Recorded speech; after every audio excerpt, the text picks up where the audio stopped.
As you know, competitive exams require a certain mindset, stamina, and understanding that's quite different from a regular college academic test.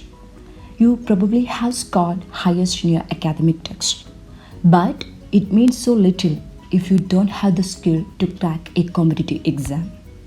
What I mean here is preparing for a competitive exam is something different from that for a regular academic test. That is very crucial to get you recruited than you think. Focusing on tips and tricks to solve questions within short time will definitely help you to perform better in any competitive exam. Apart from that, it's better to practice maximum possible previous year questions. It will help you to understand the most important topics, how the questions are being asked on each topic. It also help you to improve your time management. Okay guys, it's me Abhisha. You're watching me on our channel Crack Easy, the place to learn how to crack easy exams. Today we are going to solve all previous year gate questions on Kirchhoff's current law KCL from 1997 to 2020. Stay tuned to the session as I'm going to share some tips on how to solve these questions within short time. If you have any doubts regarding KCL, please watch my session all about KCL. The link of that video is given in the description box. Hope all set to get started. The first question I have for you is from GATE 1997. The current I4 in the circuit of figure is equal to dash. Here we have one independent current source Ix and a resistance network formed by 8 resistors. 5 branch currents I1, I2, I3, I4 and I5 are marked in this network. Among them, I4 is the only unknown quantity which is to be calculated. For calculating that, we are going to apply Kirchhoff's current law in this particular network. Do you have any idea why do we choose KCL? Any guess? Alright, here we have one current source and the quantities mentioned in the question are also currents. That's why we selected KCL for determining the unknown quantity I4. Let us label this node as node 1 and now we are going to write KCL here. When you scrutinize this node, you can see there is one incoming current Ix and 2 outgoing currents I1 and I3. By KCL, sum of currents entering at node 1 is equal to sum of currents leaving node 1. So we can write Ix is equal to I1 plus I3. I1 is given as 5 amperes and I3 as 7 amperes. When we substitute these values, we get Ix is equal to 5 plus 7, that is equal to 12 amperes. Clear? Let us now concentrate on this portion of network. Here you can see this current source Ix and this resistor are series connected. As you know, the current through series connected elements are always same. So we can say that the current through this resistor is Ix itself. Then what about the direction? It flows from right to left. Our desired quantity I4 is defined as current through the same resistor from left to right. Now, can anybody tell me what would be the relation between Ix and I4? Ix and I4 will have same magnitude but opposite direction. So we can write our desired quantity I4 is equal to minus Ix, that is equal to minus 12 amperes. Here the negative sign indicates that Ix and I4 are flowing in opposite direction. Got it? Let me now take you to next question. It's from GATE 1998. The nodal method of circuit analysis is based on option A KVL and Ohm's law, option B KCL and Ohm's law, option C KCL and KVL, option D KCL, KVL and Ohm's law.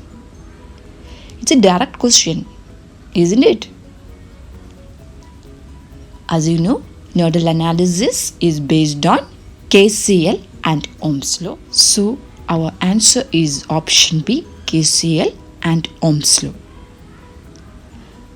Let us move ahead and see next question. It's from GATE 2009. In the interconnection of ideal sources shown in figure, it is known that the 60 volt source is absorbing power. Which of the following can be the value of current source I?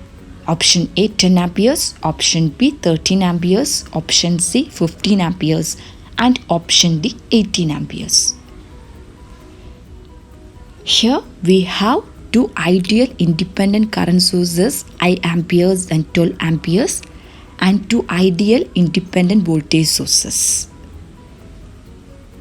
It is mentioned in the question that the 60 volt voltage source is absorbing power. When a voltage source absorbs power, the current through that should be directed from positive polarity of the source quantity to the negative polarity. Here, positive polarity of this source is marked at the top and negative polarity at the bottom. Correspondingly, the current through this 60 volt should be flow from top to bottom, that is in downward direction. Let us label this current as I1 in downward direction. Alright? And this node as node A. Now we are going to write KCL at this node.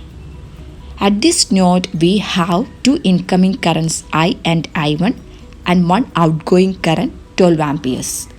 By KCL, sum of currents entering at node A should be equal to sum of currents leaving node A. So we can write I plus I1 is equal to 12, or our desired quantity I is equal to 12 minus I1.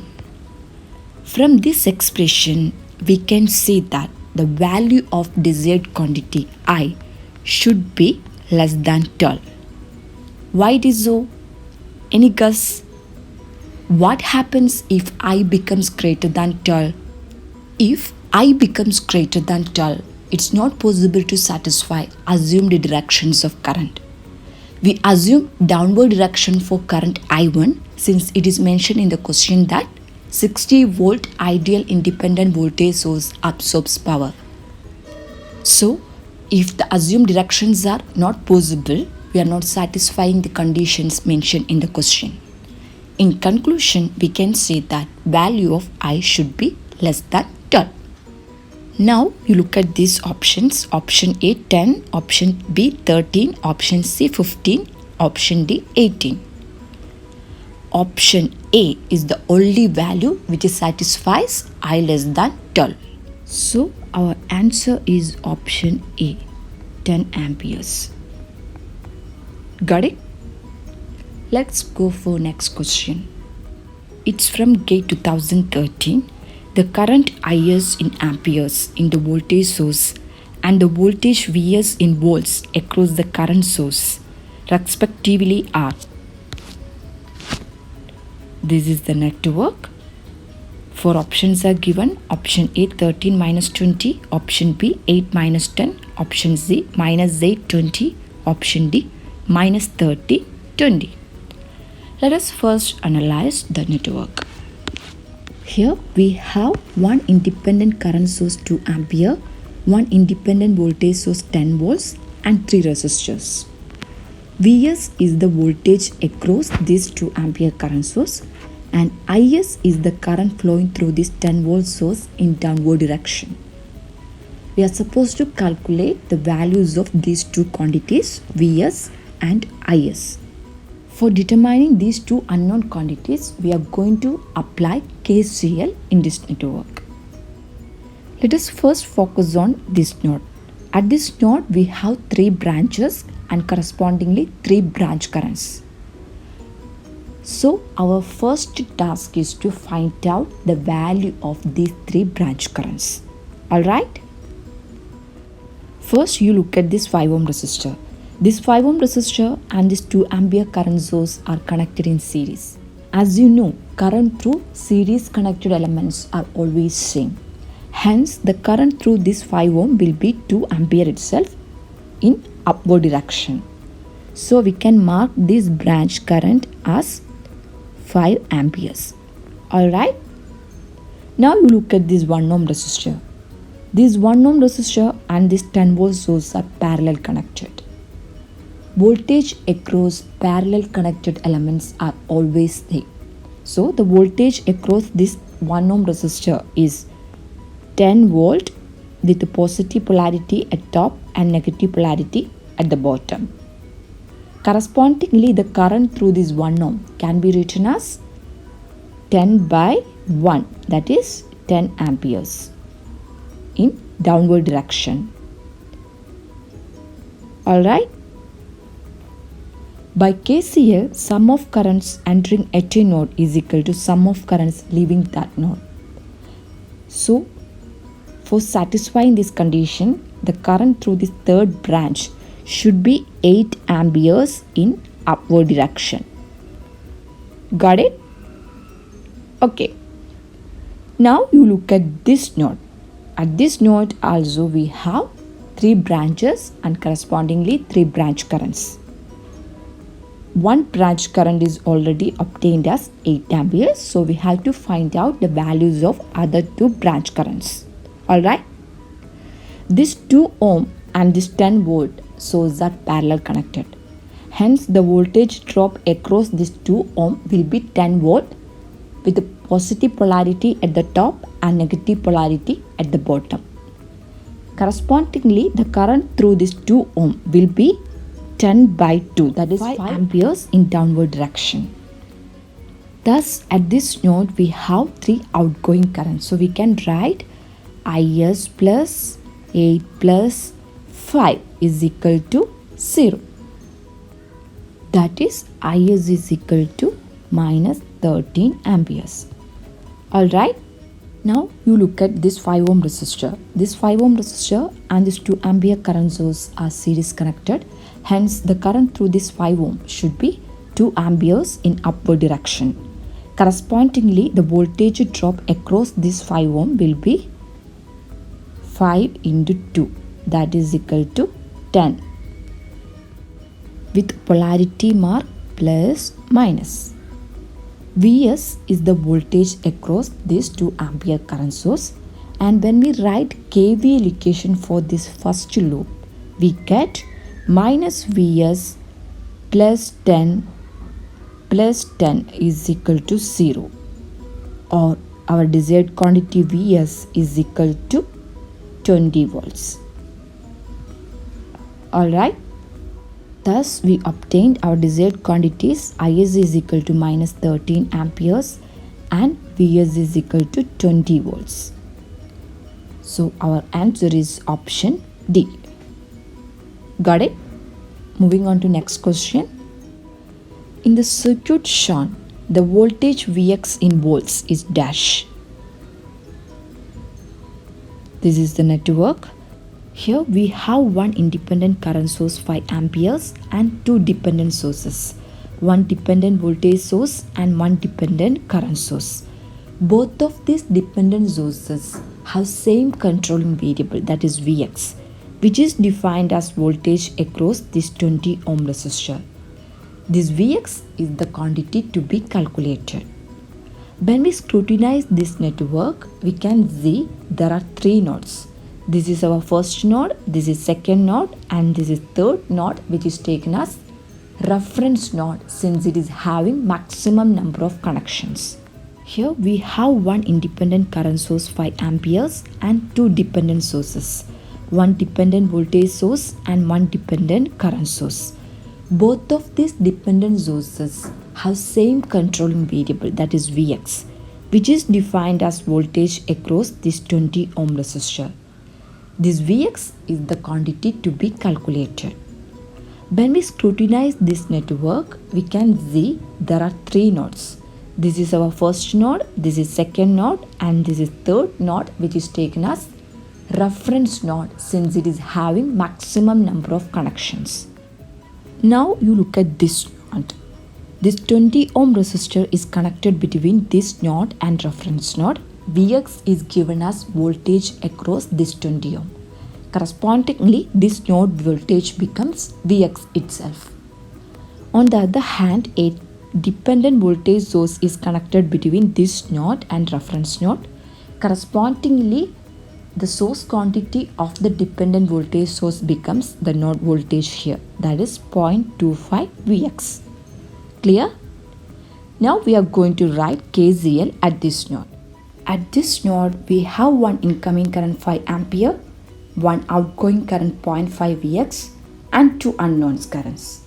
These two unknown currents should be taken as outgoing currents when we write KCL at node Vx. Alright? One end of this 10 ohm is at potential Vx and other end is at potential 0.25 Vx. Correspondingly, the outgoing current through this 10 ohm at node Vx can be written as Vx minus 0.25 Vx divided by 10. Alright? Then one end of this 20 ohm is at potential Vx and other end is at zero potential. Hence, the downward current through this 20 ohm can be written as Vx by 20. By KCL, sum of currents entering at node Vx is equal to sum of currents leaving node Vx. So we can write Vx minus 0.25 Vx by 10 plus Vx by 20 plus 0.5 Vx is equal to 5. When we solve this equation, we get value of our desired quantity Vx as 8 volts. Okay, so we are at the end of this session. If you have any doubts, please do let me know in the comment section. I'll definitely clear your doubts. Thanks for watching. Thank you.